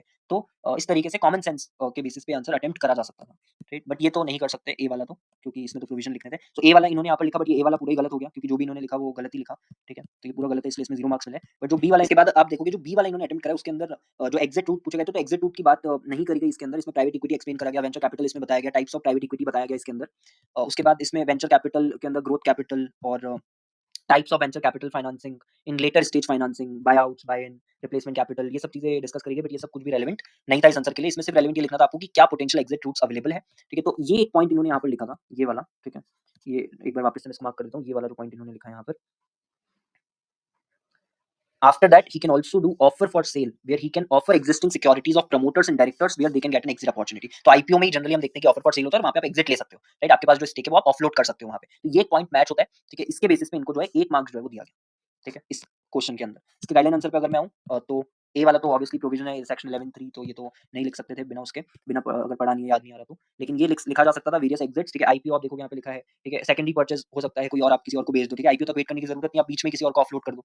एक पार्टनरशिप स्ट्रेटजी है, स्ट्रेटेजिक परचेज, ठीक है। Larger company in the same industry as the P buys out its minority stake, तो लार्जर कंपनी को ये वो खरीद ले पी का स्टेक, ठीक है। रीपर्चेज बाय करंट मैनेजमेंट या कंपनी का फाउंडर, जिस कंपनी में आपने स्टेक लिया है उसी कंपनी का मैनेजमेंट आपसे वो स्टेक वापस ले लिया, कंपनी का जो फाउंडर है वही खरीद ले वापस से, तो ये भी पॉसिबिलिटी है। लिक्विडेशन में भी आपको आपका पैसा मिल सकता है। तो ये चीजें इसके अंदर लिखनी थी, बट ये चीजें इसमें नहीं लिखी गई। एक ये चीज बस मैच होती है, ठीक है, जो आईपीओ का ही पार्ट है, इसीलिए इसके ऊपर 1 मार्क्स जो है उनको मिला है, ठीक है। तो ये आपको ध्यान में रखना है कि जो पूछा गया है वो आप लिखो। कई बार आप कॉमन सेंस से भी कुछ आंसर जो है वो आप लिख सकते हो, या पूरा आंसर अगर नहीं भी लिख सकते तो एटलीस्ट कुछ रेलेवेंट पॉइंट्स तो आप लिख ही सकते हो, ठीक है। देन फोर्थ वाले पे अगर मैं आता हूँ, तो फोर्थ वाला जो है, फोर्थ वाले में आप यहाँ पे देखो, पहला वाला जो था वो एक जनरल ही क्वेश्चन था कि रेपो रेट के बारे में बात करना था, reverse repo rate variable, reverse repo rate option, ठीक है। तो ये एक्सप्लेन करना था इसमें। सेकंड वाला जो बी वाला, इसमें रेरा से रिलेटेड ये क्वेश्चन आया था, ठीक है। इसमें प्रोविजन लगाना था, ठीक है, रेरा का। तो प्रोविजन अगर नहीं पढ़ा है तो ये सॉल्व नहीं होगा, लेकिन पहला वाला लिखा जा सकता था, इसमें रेपो रेट के बारे में, रिवर्स रेपो रेट के बारे में लिखा जा सकता था, जैसे इन्होंने भी यहाँ पे लिखा है, जो फोर्थ का ए वाला है, ठीक है, इन्होंने लिखा है यहाँ पे। बट काफी बाद में इन्होंने जाकर के repo rate, reverse repo rate की बात करी, तो इसलिए इसमें सिर्फ 1 मार्क्स इनको मिला जो रिवर्स रेपो रेट के बारे में लिखा, बिकॉज इसके अंदर अगर आप देखो तो ये लिखा हुआ है, reverse repo rate is the interest rate at which RBI borrows funds from commercial banks. ये चीज यहाँ पे लिखी है। बाकी तो वी ट्रिपल आर का एक प्रोग्राम है उनका ऑप्शन का, उसके बारे में डिस्कशन करना था, ठीक है। तो ये न्यूज में आता रहता है, ये तो न्यूज अगर किसी ने पढ़ी हो, ठीक है, तो वो फिर भी अटेम्प्ट कर सकता था, चांसेस थी अटेम्प्ट करने की, एटलीस्ट रिवर्स रेपो रेट के बारे में तो बात करी जा सकती थी, ठीक है। जो इन्होंने करी तो यहाँ पे उनको 1 मार्क्स मिल गया, ठीक है। बट और अगर अच्छे से थोड़ा सा और इलेबोरेट कर देते तो पॉसिबिलिटी थी कि ज्यादा मिलते, ठीक है, एक से ज्यादा मिलते, ठीक है। उसके बाद बी वाला, बी वाले में जो रियल एस्टेट वाला प्रोविजन लिखना था इसमें, तो ये आप देखोगे सेक्शन 13 इसमें लिखना था, ठीक है। यहाँ पे अगर मैं आता हूँ इनके आंसर में, तो इन्होंने नहीं लिखा ये सब, ऑब्वियसली याद नहीं आ रहा होगा, तो इन्होंने नहीं लिखी वो चीज़। और ये रहा 4 का बी, ठीक है। तो इन्होंने कस्टमर एडवांस की बात करी, बहुत सारी बातें करी इसके अंदर उन्होंने, ठीक है। बट रेलेवेंट नहीं थी कोई भी बात, इसीलिए इस पे जो है वो 0 मार्क्स जो है वो दिए गए हैं, ठीक है। और इन्होंने नीचे ये भी लिखा है कि जो क्लेम है वो स्टैंड कर जाएगा वैलिड ओनली व्हेन मिस्टर विमान will be given a receipt acknowledgement of his payment towards such sale agreement, की जो डिपॉजिट लिया है उसका आप रिसिप्ट दोगे तो वो वैलिड हो जाएगा। तो बट ये सब बातें नहीं करनी थी इसमें रिसिप्ट वगैरह की। ये जो क्वेश्चन आपसे पूछा गया था रेरा का, ये आपको पूछा गया था किस डॉक्यूमेंट में से, ये आपसे पूछा गया था जो ये वाला डॉक्यूमेंट है इसके अंदर से, ठीक है। तो इसमें रेरा के बहुत सारे क्वेश्चन है, फेमा के भी बहुत सारे क्वेश्चन है इसके अंदर, ठीक है। और इसमें से ये पूछा था सेक्शन 13, आप देखोगे यहाँ लिखा हुआ है, तो यही लिख करके आना था वहाँ पे। ये जो सेक्शन 13 रीजन के अंदर आप देख रहे हो लिखा हुआ, ये shall not accept a sum more than 10% of the cost of the apartment plot और building as the case may be as an advance payment और an application fee from a person without first entering into a written agreement for sale. ये point वहाँ पे लिखना था, जो इस guideline answer में भी लिखा हुआ है सेक्शन 13। और यहाँ पे कितना परमिटेड है एक्सेप्ट करना, सिर्फ और सिर्फ 20 लाख, 10% ऑफ 2 करोड़, ठीक है। और ये आप कर सकते हो before entering into a signed agreement for cell. लेकिन क्वेश्चन में क्या हो रहा था, क्वेश्चन के अंदर वो कितना एक्सेप्ट कर रहे हैं, वो 50 लाख एप्लीकेशन फी एडवांस, तो अलाउड ही नहीं है, सिर्फ 10% ही अलाउड है, राइट। तो इस तरीके से लिख करके आना था। एंड देन उसके बाद में आता है लास्ट वाला जो है क्वेश्चन नंबर 6। जो क्वेश्चन नंबर 6 है, ठीक है, ये भी मैं पूरा नहीं पढ़ रहा हूँ, सिर्फ रेलेवेंट पढ़ रहा हूँ क्योंकि I want to show you कि किस डॉक्यूमेंट में से आया था। इसमें बोला था Ramanandan bank was the state's third largest bank. It maintained a vast branch and ATM network in order to serve its broad retail clientele. Despite Ramanandan's bank size, that bank's commercial success was highly reliant on local economic trends। ठीक है, ये आपसे पूछा, मतलब ये आपको बताया पहले उन्होंने। फिर बहुत सारी चीजें लिखी गई इसके अंदर, और इसमें 3 चीजें लिखी गई। फिर क्वेश्चंस आपसे 3 पूछा गया। Answer the following questions. Can Revathi use this meeting to assist in resolving some of the branch issues? What types of broad techniques may Revathi employ to assist in resolving these issues? And describe the procedure Revathi and her staff can follow to address productivity and quality issues। ठीक है, ये question आपसे पूछा गया था। ठीक है, इस डॉक्यूमेंट में से, ये जो है case number 24 the contradiction of business. इसमें अगर आप पढ़ोगे तो सेम है। ठीक है, बस वही नाम चेंज करा है यहाँ पे भी। First state financial services was the third largest banking institution in the state. It maintained an extensive branch and ATM network to service its diverse retail customer base even with first state size. Though the business success of the bank was extremely dependent upon the trends in the local economy. ठीक है, same points हैं। Third largest, extensive branch and ATM network. ठीक है, business success bank का extremely dependent है trends in the local economy में, retail customer base. ठीक है, यहाँ पर अगर आप वापस से states third largest bank, ATM network, vast branch and ATM network, retail clientele, bank का commercial success highly reliant on local economic trends. Even questions भी सेम है। ठीक है, इसमें बस ये हुआ है कि रेवाथी नाम दे दिया गया है, जो यहाँ पे नाम है वो क्या है, लूसी नाम है यहाँ पे। यस, यहाँ पे नाम है लूसी विंटर्स। ठीक है, उसका नाम वहाँ पे क्या कर दिया गया, रेवाथी कर दिया गया, बट क्वेश्चन सेम है। क्वेश्चन पे अगर आप आओगे नीचे तो पूछा गया है, can Lucy use this meeting to help solve some of the problems at the branch? Right, यहाँ पर भी लिखा है, can Revathi use this meeting to assist in resolving some of the branch issues? Then what kinds of general strategies can Lucy pursue to help solve these problems? What types of broad techniques may Revathi employ to assist in resolving these issues? And describe the process that Lucy can follow with her staff to address productivity and quality problems. Describe the procedure Revathi and her staff can follow to address productivity and quality issues। तो पूरी case study same है, सब कुछ same है। यहाँ से बस उसको थोड़ा सा उठा करके नाम हम चेंज कर दिया, बाकी आप देखोगे सब सेम है। 15 से 20 मिनट वाली जो बात लिखी है यहाँ पर भी लिखी हुई है, 15 से 20 मिनट वाली बात की यहाँ नीचे लिखा है, Revathi was schedule to deliver a 15 to 20 minute presentation on a product. सब सेम है, और इसका आंसर जो है वही एप्लीकेशन ऑफ माइंड के बेसिस पे लिखना था। केस स्टडी बार बार पढ़ने से वो चीज़ हो जाएगी, कंप्रहेंशन वाली जो हम बात कर रहे हैं। इन्होंने भी यहाँ पर लिखा है। ठीक है, आंसर सिक्स्थ वाला आंसर ये रहा। ठीक है, तो इन्होंने भी इसमें काफ़ी सारी चीज़ें लिखी, और इसके बेसिस पे ए के अंदर इनको 2 मार्क्स मिले जो इन्होंने लिखा। ठीक है, और जो बी वाला आंसर इन्होंने लिखा उसमें भी 2 मार्क्स मिले इनको, और जो इन्होंने सी वाला लिखा है उसके अंदर भी इनको 2 मार्क्स मिले। ठीक है, तो ये कुछ कुछ चीज़ें हैं जो आपको ध्यान रखनी है एमसीएस के पेपर को लेकर के। इसके बाद जो नेक्स्ट हमारा डिस्कशन का पॉइंट है उस पर अगर मैं आता हूँ तो वो ये है कि presentation framework.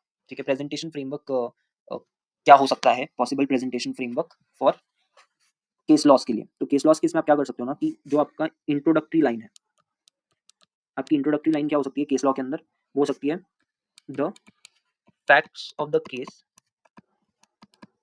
The facts of the case are similar to the case of. ठीक है, ये आपने लिखा, उसके बाद में आपने यहाँ पर केस का नाम लिख दिया। ठीक है, एक लाइन छोड़ करके, एक लाइन आपने यहाँ पे छोड़ी, देन उसका केस का नाम आपने लिखा। फिर उसके नीचे आप लिख सकते हो इन द सेड केस, जो भी अथॉरिटी का नाम है, लेट्स अगर एनसीएलटी इन्वॉल्व है तो एनसीएलटी, जो भी उन्होंने जजमेंट दिया वो आपको लिखना है। तो एनसीएलटी ने लेट्स से डिसमिस कर दी थी अगर अपील, तो हम लिखेंगे NCLT dismissed the appeal and observe the following. ठीक है, और फिर इस तरीके से आपको एक लाइन फिर यहाँ पे छोड़ करके अपने पॉइंट्स लिखना चालू करने की एनसीएलटी ने उस केस के अंदर क्या क्या चीजें बोली। जो भी पॉइंट आप लिख रहे हो वो आपने पूरा कंप्लीट करा, शॉर्ट रखने आपको पॉइंट्स, अगेन वही 3 to 4 लाइंस के पॉइंट आपको रखने। देन जहाँ पे आपका पॉइंट कंप्लीट होता है आप एक लाइन छोड़ोगे, देन उसके बाद नेक्स्ट पॉइंट। ठीक है, इसके बाद आता है कंक्लूजन। कंक्लूजन में आप क्या लाइन यूज कर सकते हो, आप यूज कर सकते हो वाली line, considering the observation, considering the observations and judgment of NCLT in the said case या in the above mentioned case, it can be concluded that और जो भी आपका कंक्लूजन है वो इसके अंदर आ जाएगा। कंक्लूजन में दोबारा से आपको रीजन देने की जरूरत नहीं है, कंक्लूजन आपको लिखना है लास्ट लाइन जो क्वेश्चन की पूछी गई है उसके बेसिस पे। ठीक है, तो ये आप जो है प्रेजेंटेशन का फ्रेमवर्क यूज कर सकते हो। Even when you are dealing with indirect questions, तो आप कोशिश करो कि आप उसको इंट्रो, बॉडी और कंक्लूजन के फॉर्म में ही थोड़ा सा सोचो। अगर आप इंट्रो, बॉडी, कंक्लूजन के फॉर्म में सोचोगे तो आपके लिए आसान होगा क्वेश्चन को अटेम्प्ट करना, चाहे वो इनडायरेक्ट हो या फिर केस लॉ बेस्ड हो, बट ये सारी चीज आप यूज कर सकते हो इसके अंदर। ठीक है, नेक्स्ट जो हमारा पॉइंट है डिस्कशन का वो है कि 15 मिनट्स कैसे यूटिलाइज करने हैं एमसीएस के पेपर के अंदर। तो अभी जो 15 मिनट्स का यूटिलाइजेशन है ना, ये डिपेंड करता है कि आपका पेपर कैसा आता है। तो 4 पॉसिबल सिनेरियोज हैं जो हो सकते हैं। या तो ये हो सकता है कि पूरा पेपर ही आपका मॉड्यूल में से आता है, या फिर application of mind based question आ रहे हैं प्लस मॉड्यूल में से आ रहे हैं, या फिर पूरा ही paper application of mind based है, या फिर फोर्थ ये हो सकता है कि application of mind based plus कुछ स्पेसिफिक क्वेश्चन है, बट वो स्पेसिफिक क्वेश्चन मॉड्यूल में से नहीं है। ये जैसे जून 23 का पेपर था, मिक्स ऑफ बोथ। तो अगर मॉड्यूल से ही आ रहा है तो उस केस में तो आपको क्या करना है कि सबसे पहले आपको अपना ऑर्डर डिसाइड कर लेना है कि यार कौन सा ऐसा क्वेश्चन है जो आपको पता है कि कहाँ से पूछा गया। तो इसमें आप अपना ऑर्डर डिसाइड कर लोगे, ठीक है, कि आपने लेट्स से क्वेश्चन नंबर 6 है तो वो आपको पता है कि वो कहाँ से पूछा गया, किस चैप्टर में से पूछा गया, तो आप सबसे पहले वो अटेम्प्ट करो, राइट। और इसी तरीके से बाकी के क्वेश्चन का भी ऑर्डर डिसाइड हो जाएगा। ये जो आपको लगता है कि मेरे को आसानी से मिल जाएंगे, है ना, वो आप आइडेंटिफाई कर लो और पहले पहले वो आपको अटेम्प्ट करने। तो 15 मिनट आप वहाँ इन्वेस्ट करोगे अपने कि कौन कौन से ऐसे क्वेश्चन है जो इजीली मेरे को मिल जाएंगे। अगर सेकंड वाला सिनेरियो है application of mind based plus module, तो इसमें आप क्या कर सकते हो कि मॉड्यूल वाला जब आपने कर लिया डिसाइड, बिकॉज मॉड्यूल वाले क्वेश्चन पे तो वही सेम फर्स्ट वाला लगेगा कि जो जो आपको आसानी से मिल सकते हैं आप वो आइडेंटिफाई कर लो। उसके बाद में एप्लीकेशन ऑफ माइंड वाला जो क्वेश्चन है उसमें आपको ये देखना है कि आप क्वेश्चंस पढ़ लो एक बार सारे, और उसके बाद आप वो केस स्टडी पढ़ना चालू करो। क्वेश्चंस आपने पढ़ लिए एक बार, फिर आप केस स्टडी आपने पढ़ना चालू करिए, और केस स्टडी में जो जो भी आपको रेलेवेंट पैराग्राफ लग रहे हैं कि यार हाँ ये रेलेवेंट पैराग्राफ है उस क्वेश्चन से रिलेटेड, उस क्वेश्चन को सॉल्व करने में आपको मदद करेगा, वो पैराग्राफ्स आपने मार्क करने हैं, ठीक है। थर्ड वाले में अगर पूरा ही एप्लीकेशन ऑफ माइंड बेस्ड है तो आपको क्या करना है, आपको पहले तो क्वेश्चंस पढ़ने हैं, जो भी केस स्टडी आपको दी है उसमें जो भी क्वेश्चंस हैं वो आपको पढ़ने हैं। फिर क्वेश्चंस पढ़ने के बाद में आप केस स्टडी पढ़ोगे और जो भी रेलेवेंट पैराज हैं वो आपको मार्क करने हैं। आप ये डिसाइड कर लोगे एक बार सारे क्वेश्चंस देखने के बाद में कि कौन सा है ऐसा जो आप स्टार्ट करना चाहते हो पेपर, जिससे सबसे पहला ऑब्वियसली जिसमें आप कॉन्फिडेंट हो कि यार इसको मैं लिख सकता हूँ, फ्रेमिंग वगैरह आसानी से कर सकता हूँ, तो वो ऑर्डर भी आपको यहीं पे डिसाइड कर लेना है। एंड फोर्थ वाले सिनेरियो की अगर बात करें तो इसमें क्या होगा कि application of mind based questions भी आ रहे हैं और स्पेसिफिक क्वेश्चंस भी आ रहे हैं, बट मॉड्यूल से नहीं आ रहे। तो आपको पता है कि यार स्पेसिफिक क्वेश्चंस अगर आपने पढ़े ही नहीं है तो आप सॉल्व नहीं कर सकते, बिकॉज आपको प्रोविजन पता ही नहीं है। तो बेटर है कि आप उसमें टाइम जो भी इन्वेस्ट कर रहे हो वो लास्ट में इन्वेस्ट करो, पहले आप एप्लीकेशन ऑफ माइंड वाले सॉल्व कर लो, बिकॉज अगर आपने वहाँ पे प्रॉपर कंप्रहेंशन करके फ्रेमिंग करके आंसर लिख दिया तो आपको मार्क्स मिल सकते हैं, राइट। तो इसके अंदर फोर्थ वाले सिनेरियो में आपको सबसे पहले एप्लीकेशन ऑफ माइंड वाले क्वेश्चंस रीड करने हैं जो 15 मिनट है आपका उसके अंदर, और उसमें भी सेम स्ट्रेटजी, पहले क्वेश्चंस आप रीड करो, देन उसके बाद में जो पैराग्राफ है वो आप रीड करो और आइडेंटिफाई कर लो कि कौन-कौन से रेलेवेंट पैराग्राफ्स हैं इसके अंदर, जिसका यूज़ करके आप आंसर लिख सकते हो, जो आपको आंसर लिखने में मदद करेंगे। ठीक है? देन उसके बाद लास्टली जब आपका ये हो जाता है, उसके बाद में आप जो स्पेसिफिक क्वेश्चंस को देख सकते हो। तो ऑब्वियसली आपको क्या करना है, जो 15 मिनट्स आप यूज़ कर रहे हो, सबसे पहले आप क्या करोगे इसमें, जो फोर्थ वाला सिनेरियो है, ठीक है? इसके अंदर सबसे पहले आपको ये भी आइडेंटिफाई करना पड़ेगा कि वो स्पेसिफिक क्वेश्चन बाहर से ही पूछा गया है या फिर मॉड्यूल से ही है, राइट? तो सबसे पहले आप स्पेसिफिक क्वेश्चंस जितने भी है वो गो थ्रू कर लो, ठीक है? आप देख लो कि ऐसे कौन से हैं जो मॉड्यूल से आए या ऐसे कौन से हैं जो कि मॉड्यूल से है ही नहीं। अगर मॉड्यूल से है ही नहीं, ठीक है? जो फोर्थ वाले सिनेरियो में हम डिस्कस करें कि वो नहीं है मॉड्यूल से, तो वो सब आपने एक बार देख लिया, आपको पता चल गया कि हाँ, इसमें से कोई भी सॉल्व नहीं हो पाएगा। फिर आप एप्लीकेशन ऑफ माइंड वाले क्वेश्चंस पे गए, उसमें आपने देखा कि कौन-कौन से क्वेश्चंस एप्लीकेशन ऑफ माइंड वाले हैं, एंड देन उनके क्वेश्चंस रीड करें और फिर उसका पैराग्राफ रीड करा और रेलेवेंट पैरास जो है वो आइडेंटिफाई कर लिए, जो आपको मदद करेंगे क्वेश्चन सॉल्व करने में। ठीक है? तो इस तरीके से आप 15 मिनट्स अपना यूटिलाइज़ कर सकते हो। इसमें आपको ऑर्डर बेसिकली अपना डिसाइड कर लेना है कि आप कैसे अटेम्प्ट करने वाले हो। ठीक है? Coming to the next point कि कैसे वो चारों डॉक्यूमेंट्स जो है वो आप like how you can get those 4 documents. तो आपको कुछ नहीं करना, आपको सिर्फ अपनी ईमेल आईडी कमेंट करनी है इस वीडियो के कमेंट सेक्शन में, एंड वो चारों डॉक्यूमेंट्स जो है वो मैं आपको मेल पे सेंड कर दूँगा। अ, उसके बाद जो पॉइंट है कि आप कैसे इन अब चारों डॉक्यूमेंट आपको मिल तो जाएँगे, बट आप इसको पढ़ोगे कैसे कम टाइम में येट इफेक्टिवली। तो अभी आपने देखा होगा कि जब हम क्वेश्चंस कंपेयर कर रहे थे, स्टार्टिंग की 3 या 4 लाइन पढ़ने से भी हमको क्लिक हो रहा था, राइट? कि कहाँ से पूछा जा रहा है। तो आपको क्या करना है इसके अंदर कि जैसे ये वाला क्वेश्चन था, ठीक है? इसमें हमने पहला पैरा पढ़ा था, उससे ही हमको क्लिक हो गया था, ठीक है? क्रेडिट पोर्टफोलियो ऑफ 10 बिलियन, 20%, 30% के कुछ की पॉइंट्स थे इसके अंदर, ठीक है? जैसे 50 वाला जो ये 50 केस स्टडीज़ का डॉक्यूमेंट है, इसके अंदर जो इसका फर्स्ट पैरा हमने पढ़ा, third largest extensive branch and ATM network trends in local economy. तो आपसे पहला-पहला पैरा भी अगर पढ़ लोगे, तो भी आपका काम हो जाएगा। आपको मेन फोकस तो करना है कि क्वेश्चंस कैसे बन रहे हैं और उनका आंसर लिखा कैसे जा रहा है, राइट? तो अगर आप इसमें भी देखोगे, इसमें भी ये जो क्वेश्चंस इन्होंने दिए हैं, इसका इन्होंने डिस्कशन करा हुआ है नीचे। समरी भी दी है, आंसर्स भी दिए हैं उन्होंने केस क्वेश्चंस को लेकर के। तो यहाँ से जो है आपको एक फेयर आइडिया मिल जाएगा, रेफरेंस पॉइंट मिल जाएगा कि किस तरीके से आंसर जो है वो लिखना होता है। लाइक आपको थिंकिंग जो है वो मिल जाएगी। आप ये डॉक्यूमेंट्स पढ़ोगे तो ज़रूरी नहीं है कि इनमें से अभी क्वेश्चन आए थे तो इनमें से ही वापस आ जाएँगे, ठीक है? लाइक पॉसिबिलिटी है भी, पॉसिबिलिटी नहीं भी है। बट हमको तो ये समझना है कि यार आंसर कैसे फ्रेम करना होता है इन केस स्टडीज़ का, हमको तो प्रैक्टिस करनी है। तो ये डॉक्यूमेंट्स जो है ना वो आपको प्रैक्टिस करने में मदद करेंगे, ठीक है? इस तरीके के क्वेश्चन की अगर आप प्रैक्टिस कर लोगे तो ऑटोमैटिकली आपका जो कंप्रीहेंशन है, जो रीडिंग है वो प्रॉपर हो जाएगा, और कंप्रीहेंशन और रीडिंग आपका प्रॉपर हो गया तो आप अच्छे से लिख पाओगे इन आंसर्स को, ठीक है? तो ये सारी चीज़ें हैं एमसीएस के पेपर को लेकर के। Thank you so much for watching this video, and I will try कि मैं और भी पेपर्स का जो है वो एनालिसिस करूँ। हालाँकि टाइम काफ़ी कम बचा है, बट मैं कोशिश करूँगा। Again thank you so much for watching this video. I hope this video helped you in getting better understanding of answer writing with respect to the MCS paper. Thank you so much for watching this video, and I will see you in the next one.